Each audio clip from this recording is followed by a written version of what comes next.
ಒಬ್ಬ ಮನುಷ್ಯ ಈ ಭೂಮಿಯ ಮೇಲೆ ಹುಟ್ಟಿದ ನಂತರ ಆ ಕ್ಷಣದಿಂದಲೇ ಆತನ ಮೇಲೆ ನವಗ್ರಹಗಳ ಪ್ರಭಾವ ಇರುತ್ತೆ.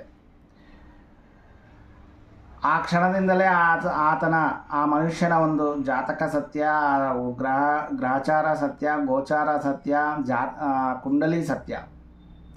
ಇದ್ಯಾವುದೂ ತಪ್ಪಲ್ಲ, ಆದರೆ ಇದ್ಯಾವುದೂ ನಿಶ್ಚಿತವೂ ಅಲ್ಲ, ಅಂದರೆ ಫಿಕ್ಸೆಡ್ ಅಲ್ಲ. ಆ ಮನುಷ್ಯನ ಪೂರ್ವ ಕರ್ಮಗಳ ಪ್ರಕಾರ, ಪೂರ್ವಜನ್ಮದ ಪಾಪ ಪುಣ್ಯಗಳ ಪ್ರಕಾರ ಯಾವ್ಯಾವ ಕಾಲಕ್ಕೆ, ಯಾವ್ಯಾವ ಸಮಯಕ್ಕೆ, ಯಾವ್ಯಾವ ಸ್ಥಳಗಳಲ್ಲಿ, ಯಾವ್ಯಾವ ಸಂಬಂಧಗಳಲ್ಲಿ ಯಾವ ರೀತಿಯ ಫಲಗಳನ್ನು ನೀಡಬೇಕೋ ಆಯಾ ಫಲಗಳನ್ನು ನವಗ್ರಹಗಳು, ಆಯಾ ಗ್ರಹಗಳು ಆಯಾ ಫಲಗಳನ್ನು ನೀಡ್ತಾ ಬರುತ್ತೆ.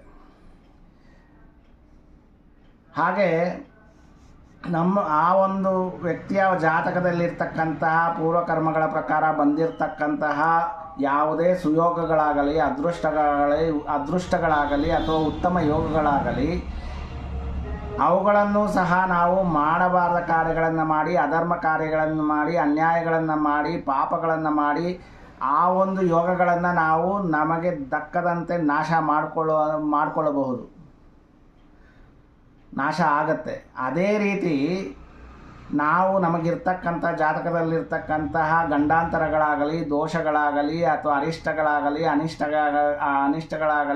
ಕುಯೋಗಗಳಾಗಲಿ, ಯಾವುದೇ ದೋಷ ಯೋಗಗಳಾಗಲಿ ಅವುಗಳನ್ನು ಸಹ ನಾವು ಉತ್ತಮ ಕಾರ್ಯಗಳನ್ನು ಮಾಡಿ, ಧರ್ಮ ಕಾರ್ಯಗಳನ್ನು ಮಾಡಿ, ಪರಿಹಾರಗಳನ್ನು ಮಾಡಿಕೊಂಡು, ಪ್ರಾಯಶ್ಚಿತ್ತ ಕರ್ಮಗಳನ್ನು ಮಾಡಿಕೊಂಡು, ದೈವ ಪ್ರಾರ್ಥನೆಯನ್ನು ಮಾಡಿಕೊಂಡು ಅಥವಾ ನಿರಂತರವಾದ ನಿತ್ಯ ದೇವತಾ ಕಾರ್ಯಗಳನ್ನು ಮಾಡಿ ಆ ಒಂದು ಗಂಡಾಂತರಗಳನ್ನು, ಕುಯೋಗಗಳನ್ನು, ಅನಿಷ್ಟಗಳನ್ನು, ಆಪತ್ತುಗಳನ್ನು ಸಹ ಪರಿಹಾರ ಮಾಡಿಕೊಳ್ಬೋದು.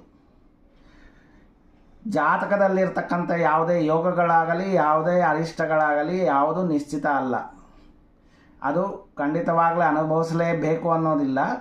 ನಮ್ಮ ಪರಿಹಾರ ಕಾರ್ಯಗಳಿಂದ ನಾವು ದೋಷಮುಕ್ತರಾಗ್ಬೋದು. ಅದೇ ರೀತಿ ನಮ್ಮ ಪಾಪ ಕಾರ್ಯಗಳಿಂದ, ನಮ್ಮ ಸ್ವಬುದ್ಧಿಯ ಒಂದು ದೌರ್ಭಾಗ್ಯದ ಒಂದು ದುರಂತ ಕಾರ್ಯಗಳಿಂದ ಉತ್ತಮ ಫಲಗಳನ್ನು ನಾಶ ಸಹ ಮಾಡ್ಕೋಬೋದು.